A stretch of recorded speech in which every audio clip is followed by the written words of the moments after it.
ಇವತ್ತೇನಪ್ಪ ಅಂತಂದ್ರೆ world hypertension day May 17 ಅಂದರೆ ವಿಶ್ವ ಹೈ ಬಿ ಪಿ ದಿನಾಚರಣೆ. ಹೈ ಬಿ ಪಿ ಅಂದರೆ ಏನು? ಹೈ ಬಿ ಪಿ ಅಂತಂದರೆ ಮೋರ್ ದ್ಯಾನ್ 140/90 ಇದೆ, ಅದಕ್ಕೆ ನಾವು ಹೈ ಬಿ ಪಿ ಅಂತೀವಿ. ಸೊ ನಾರ್ಮಲ್ ಬಿ ಪಿ ಅಂದರೆ ಎಷ್ಟಿರಬೇಕು ಅಂತಂತಂದರೆ 120/80 ಏನಪ್ಪ ಅಂದರೆ ಐಡಿಯಲ್. 110/70 ಇರ್ಬೋದು, 100/60 ಇರ್ಬೋದು, 120/80 ಇರ್ಬೋದು. ಸೊ ಇವೆಲ್ಲ ಏನಪ್ಪ ಅಂದರೆ ನಾರ್ಮಲ್ ಬಿ ಪಿ ಒಳಗೆ ಬರ್ತದೆ. ಲೋ ಬಿ ಪಿ ಅಂದರೆ 90/60 ಒಳಗಡೆ ಬಂತು ಅಂತಂದ್ರೆ ಅದಕ್ಕೆ ಲೋ ಬಿ ಪಿ ಅಂತೀವಿ. ಸೊ ಹೈ ಬಿ ಪಿ ಅಂದರೆ ಮೋರ್ ದ್ಯಾನ್ 140/90. ಸೊ ಇದೇನಪ್ಪ ಅಂತಂದರೆ ಬಿ ಪಿ. ಸೊ ಯಾಕೆ ಇಂಪಾರ್ಟೆಂಟ್ ಬಿ ಪಿ? ಯಾಕಂತಂದರೆ ಬಿ ಪಿ ಹೆಚ್ಚಾದರೆ ಏನಾಗ್ತದೆ, ಇದು ಡೈರೆಕ್ಟ್ ಏನಪ್ಪ ಅಂದರೆ ಹಾರ್ಟಿಗೆ ಎಫೆಕ್ಟ್ ಮಾಡ್ತದೆ, ಕಿಡ್ನಿಗೆ ಎಫೆಕ್ಟ್ ಮಾಡ್ತದೆ, ಬ್ರೈನಿಗೆ ಎಫೆಕ್ಟ್ ಮಾಡ್ತದೆ, ಐಸಿಗೆ ಎಫೆಕ್ಟ್ ಮಾಡ್ತದೆ, ನರ್ವ್ಸ್ಗೆ ಎಫೆಕ್ಟ್ ಮಾಡ್ತದೆ. ಹಾರ್ಟಿಗೆ ಅಂತಂತಂದ್ರೆ ಏನು? ಹಾರ್ಟಿಗೆ ಬಾವು ಬರ್ತದೆ, ಹಾರ್ಟ್ ಅಟ್ಯಾಕ್ ಆಗ್ತವೆ. ಬ್ರೈನಿಗೆ ಅಂತಂತಂದರೆ ಲಕ್ವ ಆಗ್ತದೆ, ಸ್ಟ್ರೋಕ್ ಅಂತಾರೆ. ಸೊ ಬ್ರೈನಲ್ಲಿ ಏನಪ್ಪ ಅಂದರೆ ಕ್ಲಾಟ್ ಆಗ್ಬೋದು ಅಥವಾ ಬ್ಲೀಡಿಂಗ್ ಆಗ್ಬೋದು. ಆಮೇಲೆ ಕಿಡ್ನಿ ಡ್ಯಾಮೇಜ್ ಆಗ್ಬೋದು, ಕಿಡ್ನಿ ಫೇಲ್ ಆಗ್ಬೋದು, ಕಿಡ್ನಿ ಸೈಜ್ ಕಡಿಮೆ ಆಗ್ತದೆ. ಐ ಏನಪ್ಪ ಅಂತಂದರೆ ಕಣ್ಣು ಏನಪ್ಪ ಅಂದರೆ ಸರಿ ಕಾಣಿಸಲ್ಲ, ಸೊ ಬ್ಲರ್ರಾಗಿ ಕಾಣಿಸ್ತವೆ. ಕೆಲವೊಂದು ಸರಿ ಏನಪ್ಪ ಅಂದರೆ ಸಡನ್ನಾಗಿ ಕಣ್ಣು ಕಾಣಿಸೋದೇ ಬಂದಾಗ್ತದೆ. ಆಮೇಲೆ ನರ್ವ್ಸ್ ಏನಪ್ಪ ಅಂದರೆ ಅವು ವೀಕ್ ಆಗ್ತವೆ, ಕೈ ಕಾಲೆಲ್ಲ ಜುಂಟು ಮಾಡ್ತವೆ. ಸಡನ್ನಾಗಿ ಏನಪ್ಪ ಅಂದರೆ ಒಂದು ಕೈ ಬಿದ್ದು ಹೋಗ್ತದೆ, ಅದಕ್ಕೆ ಏನಪ್ಪ ಅಂದರೆ ಪ್ಯಾರಲಿಸಿಸ್ ಅಥವಾ ಲಕ್ವ ಅಂತ. ಒಂದು ಕೈ ಬೀಳೋದು ಅಥವಾ ಒಂದು ಸೈಡಿಂದ ಏನಪ್ಪ ಅಂದರೆ ಕೈ ಕಾಲು ಏನಪ್ಪ ಅಂದರೆ ಬಿದ್ದು ಹೋಗ್ತದೆ. ಸೊ ಇವೆಲ್ಲ ಏನಪ್ಪ ಅಂತಂದ್ರೆ ಬಿ ಪಿಯಿಂದ ಆಗೋ ಎಫೆಕ್ಟ್ಸ್. ಸೊ ನಾವು ಬಿ ಪಿ ಎಲ್ಲ ಕಂಟ್ರೋಲ್ನಾಗ ಇಟ್ಕೊಂಡ್ರೆ ಸೊ ಇದು ಯಾವುದೇ ರೀತಿಯಾಗಿ ಏನಪ್ಪ ಅಂದರೆ ಪ್ರಾಬ್ಲಮ್ಸು ಆದಷ್ಟು ಏನಪ್ಪ ಅಂದರೆ ಆಗೋದಿಲ್ಲ. ಆಗೋದೇನಪ್ಪ ಅಂದರೆ ನಾವೆಲ್ಲ ತಡೆಗಟ್ಬೋದು. ಸೊ ಏನೇನು ರಿಸ್ಕ್ ಫ್ಯಾಕ್ಟರ್ಸ್ ಅಂದರೆ ಬಿ ಪಿ ಯಾಕೆ ಬರ್ತದೆ ಅಂತಂದ್ರೆ ಮೇನ್ ಕಾರಣ ಅಂತಂದರೆ ವೇಟ್. ಸೊ ಫಸ್ಟ್ ಏನಪ್ಪ ಅಂದರೆ ನಾವು ನಮ್ಮ ವೇಟ್ ಏನಪ್ಪ ಅಂದರೆ ನಾವು ಕಂಟ್ರೋಲಲ್ಲಿ ಇಟ್ಕೋಬೇಕು. ವೇಟ್ ಹ್ಯಾಂಗೆ ಕಂಟ್ರೋಲಾಗಿ ಇಟ್ಕೋತೀರಿ ಅಂತಂದ್ರೆ ರೆಗ್ಯುಲರಾಗಿ ಎಕ್ಸರ್ಸೈಸ್ ಮಾಡಬೇಕು.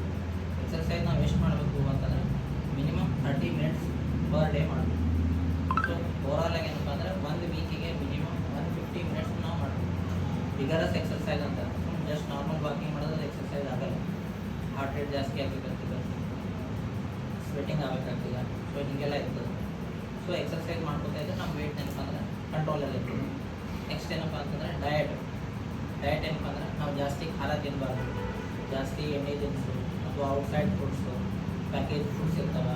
ಸೊ ಅವನ್ನೆಲ್ಲ ನಾವು ಕಡಿಮೆ ಮಾಡ್ತೀವಿ. ಉಪ್ಪಿನ ಅಂಶ ಏನಪ್ಪ ಅಂದರೆ ಊಟದಲ್ಲಿ ಅಡುಗೆಯಲ್ಲಿ ಏನಪ್ಪ ಅಂದರೆ ಕಡಿಮೆ ಇರ್ಬೋದು. ಸೊ ಇದೊಂದು. ಆಮೇಲೆ ಹ್ಯಾಬಿಟ್ಸ್, ಆಲ್ಕೋಹಾಲ್ ಇರ್ಬೋದು, ಡ್ರಿಂಕ್ಸ್ ಮಾಡೋದಿರ್ಬೋದು, ಸ್ಮೋಕಿಂಗ್ ಇರ್ಬೋದು. ಯಾವುದೇ ಅಮೌಂಟ್ ಏನಪ್ಪ ಅಂತಂದರೆ ಇಷ್ಟು ಅಮೌಂಟ್ ತೊಗೊಂಡ್ರೆ ಬೆನಿಫಿಟ್ಟು, ಇಷ್ಟು ಅಮೌಂಟ್ ತೊಗೊಂಡ್ರೆ ಏನಾಗಲ್ಲ ಅಂತ ಏನಿಲ್ಲ. ಎಷ್ಟೇ ನೀವು ಆಲ್ಕೋಹಾಲ್ ಮಾಡಿ ಡ್ರಿಂಕ್ಸ್ ಮಾಡಿರಿ, ಏನೇ ಮಾಡಿರಿ ಅದು ನಿಮಗೆ ಎಫೆಕ್ಟ್ ಮಾಡ್ತದೆ. ಹೈಯರ ಮಾಡಿರಿ, ಲೋವರ ಮಾಡಿರಿ. ಸ್ಮೋಕಿಂಗ್ ಒಂದು ಸಿಗರೇಟ್ ಸೇರಿದ್ರು ಏನಪ್ಪ ಅಂತಂದರೆ ಪ್ರಾಬ್ಲಮ್ ಮಾಡ್ತದೆ, 10 ಮಾಡಿದ್ರು ಏನಪ್ಪ ಅಂದರೆ ಪ್ರಾಬ್ಲಮ್ ಮಾಡ್ತದೆ. ಸೊ ಟೋಟಲಿ ಏನಪ್ಪ ಅಂದರೆ ಸ್ಮೋಕಿಂಗ್ ಆಯಿತು, ಆಲ್ಕೋಹಾಲ್ ಆಯಿತು, ಟೊಬ್ಯಾಕೋ ಆಯಿತು. ಸೊ ಇವೆಲ್ಲ ಏನಪ್ಪ ಅಂತಂದರೆ ನಾವು ಬಂದ್ ಮಾಡಬೇಕು. ಆಮೇಲೆ ಸ್ಟ್ರೆಸ್. ಸೊ ನಾವು ಏನಪ್ಪ ಅಂದರೆ ಜಾಸ್ತಿ ಸ್ಟ್ರೆಸ್ ತೊಗೋಬಾರ್ದು ಯಾವುದಕ್ಕೆ. ನೀವು ಸ್ಟ್ರೆಸ್ ಎಷ್ಟು ಜಾಸ್ತಿ ತೊಗೋತೀರಿ ಅಷ್ಟು ಜಾಸ್ತಿ ಏನಪ್ಪ ಅಂದರೆ ನಿಮ್ಮ ಬಿ ಪಿ ಜಾಸ್ತಿ ಆಗ್ತದೆ. ನೀವು ಎಕ್ಸರ್ಸೈಸ್ ಮಾಡಿದ್ರಿ, ಏನೋ ಹ್ಯಾಬಿಟ್ಸ್ ಇಲ್ಲ ಅಂದರೂ ನಿಮಗೆ ಬಿ ಪಿ ಬರ್ಲಿಕ್ಕಂತಂದರೆ ನೀವು ಸ್ಟ್ರೆಸ್ ಜಾಸ್ತಿ ತೊಗೊಲಿಕ್ಕೆ. ಆಮೇಲೆ ಏನಪ್ಪ ಅಂದರೆ ಸ್ಲೀಪ್ ಅಡಿಕ್ವೇಟಾಗಿ ಮಾಡಬೇಕು. Sleep minimum 7-8 hours. ರಾತ್ರಿ 10 ನೋಡ್ಕೊಂಡು ಮುಂಜಾನೆ 6 ಗಂಟೆಗೆ ಇರೋದು. So minimum 7 to 8 hours sleep ಮಾಡಿದ್ರು ಅಲ್ಲೂ ಏನಪ್ಪ ಅಂದರೆ ನಿಮ್ಮ ಬಿ ಪಿ ಏನಪ್ಪ ಅಂದರೆ ಕಂಟ್ರೋಲ್ ಆಗ್ತದೆ. So exercise, diet, habits, sleep, stress ಇವೆಲ್ಲ ಏನಪ್ಪ ಅಂದರೆ ನಮ್ಮ ಕೈದಾಗಿರುತ್ತೆ. ಸೊ ಇವೆಲ್ಲ ನಾವು ಕಂಟ್ರೋಲ್ ಮಾಡ್ಬೋದು. ನಮ್ಮ ಕೈಲಾದಾಗ ಇಲ್ಲ ಯಾವುವು ಅಂದರೆ ಜೆನೆಟಿಕ್ ಫ್ಯಾಕ್ಟರ್ಸ್. ಹುಟ್ಟನೇ ಕೆಲವೊಂದು ಏನಪ್ಪ ಅಂದರೆ ಒಳಗಿರುತ್ತೆ. ಸೊ ಅದನ್ನು ನಾವು ಕಂಟ್ರೋಲ್ ಮಾಡಲಿಕ್ಕಾಗಲ್ಲ. ಅಂತ ಏನಪ್ಪ ಅಂದರೆ ನಾವು ಡಾಕ್ಟರ್ಸ್ ಹತ್ರ ಹೋಗಿ ಕಂಡು ಹಿಡ್ಬೋದು. Family history. ನಿಮ್ಮ ಫ್ಯಾಮಿಲಿ ಏನಪ್ಪ ಅಂದರೆ ಯಾರಿಗೆ ನಿಮ್ಮ ಅಪ್ಪ ಅಮ್ಮಗೆ ಅಥವಾ ತಾಯಿ ತಾತಗೆ ಯಾರಿಗಾದ್ರೂ ಬಿ ಪಿ ಇದ್ದರೆ ಅವ್ರಿಗೆ ಮಕ್ಕಳಿಗೆ ಕೂಡ ಬರೋ ಚಾನ್ಸ್ ಇರ್ತದೆ. ಬಟ್ ನೀವು ಏನಪ್ಪ ಅಂದರೆ ಕಂಟ್ರೋಲ್ ಮಾಡ್ಕೋಬೋದು. ರೆಗ್ಯುಲರ್ ಎಕ್ಸರ್ಸೈಸ್ ಆಯಿತು, ವಾಕಿಂಗ್ ಆಯಿತು, ಇದನ್ನೇ ಕಂಟ್ರೋಲ್ ಮಾಡ್ಬೋದು. ಸೊ ಇವೆಲ್ಲ ಏನಪ್ಪ ಅಂತಂದರೆ ರಿಸ್ಕ್ ಫ್ಯಾಕ್ಟರ್ಸ್. ಆಮೇಲೆ ಏಜ್ ಜಾಸ್ತಿ ಆಗ್ಬೋದು ಹೋದಂಗೆಲ್ಲ ಏನಪ್ಪ ಅಂತಂದರೆ ಬಿ ಪಿ ಬರೋ ಚಾನ್ಸ್ ಇರ್ತದೆ. ಬಟ್ ಏಜ್ ಜಾಸ್ತಿ ಆದಮೇಲೂ ನೀವೇನಪ್ಪ ಅಂದರೆ ನಿಮ್ಮ ಬಿ ಪಿ ಕಂಟ್ರೋಲಲ್ಲಿ ಇಟ್ಕೋಬೋದು. ಸೊ ಇವೆಲ್ಲ ಹ್ಯಾಬಿಟ್ಸ್ ನೀವು ಮಾಡ್ಕೊಂಡ್ರೆ ಅಂತಂದರೆ ಸೊ ಆದಷ್ಟು ಏನಪ್ಪ ಅಂದರೆ ನಿಮ್ಮ ಬಿ ಪಿ ಬರಲಾರ್ದಂಗೆ ಏನಪ್ಪ ಅಂದರೆ ಇರ್ತದೆ. ಸೊ ಸೈನ್ಸ್ ಆ್ಯಂಡ್ ಸಿಂಪ್ಟಮ್ಸ್ ಅಂದರೆ ಬಿ ಪಿ ನೀವು ಬಂದದಂಗೆ ಹೆಂಗೆ ಗೊತ್ತಾಗ್ತದೆ? ಸಡನ್ನಾಗಿ ಏನಪ್ಪ ಅಂದ್ರೆ ನಾರ್ಮಲ್ ಇರ್ತೀರಿ, ಸಡನ್ನಾಗಿ ತಲೆನೋವು ಸ್ಟಾರ್ಟ್ ಆಗ್ತದೆ, ಭಾಳ ಸಿವಿಯರ್ ಹೆಡೇಕ್ ಆಗ್ತದೆ. ಸೊ ಅಂಥವಾಗ ಏನಪ್ಪ ಅಂದರೆ ಇಮಿಡಿಯೇಟ್ಲಿ ಏನಪ್ಪ ಅಂದರೆ ಡಾಕ್ಟ್ರ್ ಹತ್ರ ಹೋಗಿ ಬಿ ಪಿ ಚೆಕ್ ಮಾಡಿಸ್ಬೇಕು. ಸಡನ್ನಾಗಿ ಏನಪ್ಪ ಅಂದರೆ ಕಣ್ಣು ಏನಪ್ಪ ಅಂದರೆ ಬ್ಲರ್ರಾಗಿ ಕಾಣಿಸ್ತದೆ. ಸಡನ್ನಾಗಿ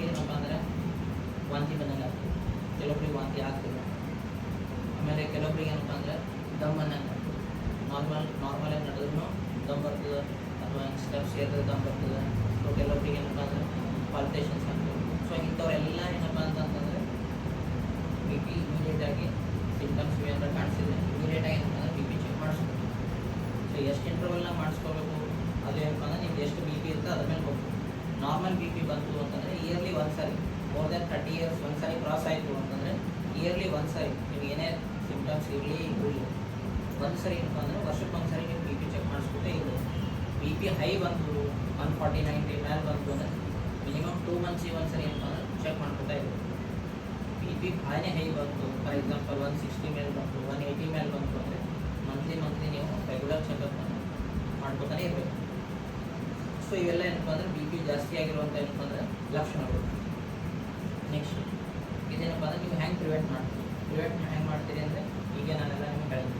ಸೊ ಕಡಿಮೆ ತಿನ್ನಿರಿ, ಎಣ್ಣೆ ಫುಡ್ಸ್ ಕಡಿಮೆ ತಿನ್ನಿರಿ, ಔಟ್ಸೈಡ್ ಫುಡ್ಸು, ಪ್ಯಾಕೇಜ್ ಫುಡ್ಸು ಕಡಿಮೆ ತಿನ್ನಿರಿ, ರೆಗ್ಯುಲರಾಗಿ ಎಕ್ಸರ್ಸೈಸ್ ಮಾಡ್ತಾಯಿರಿ, ಸ್ಟ್ರೆಸ್ ಕಡಿಮೆ ಮಾಡ್ಬೋದು. ಸೊ ಇದರಿಂದ ಏನಪ್ಪ ಅಂದರೆ ನೀವು ಬಿ ಪಿಯನ್ನು ಕಂಟ್ರೋಲಾಗಿ ಇಟ್ಕೋಬೋದು. ಸೊ ಏನಪ್ಪ ಅಂದರೆ ನೆಕ್ಸ್ಟ್ ಏನಪ್ಪ ಅಂದರೆ regular checkups. So regular checkups ಬೇಕಂದ್ರೆ ಈಗ ಸೊ ಮಂತ್ಲಿ ಮಾಡ್ಕೋಬೇಕಾ, 2 monthly ಮಾಡ್ಕೋಬೇಕಾ, ಅಥವಾ 6 monthly ಮಾಡ್ಕೋಬೇಕಾ. ಸೊ ಈ ರೀತಿ ರೆಗ್ಯುಲರಾಗಿ ಚೆಕಪ್ ಮಾಡ್ಕೊಳ್ತಾ ಇದ್ದರೆ ನಿಮ್ಮ ಡಾಕ್ಟರ್ ಏನಪ್ಪ ಅದ್ರ ಪ್ರಕಾರ ಅಡ್ವೈಸ್ ಮಾಡ್ತಾರೆ. ಸೊ ಬಿ ಪಿ ಅಂದ ಕೂಡ ಬಿ ಪಿ ಒಂದೇ ಟ್ಯಾಬ್ಲೆಟ್ ತೊಗೊಳೋದಿರಲ್ಲ, ಸುತ್ತಮುತ್ತ ಎಲ್ಲ ಟೆಸ್ಟ್ ಇರ್ತದೆ.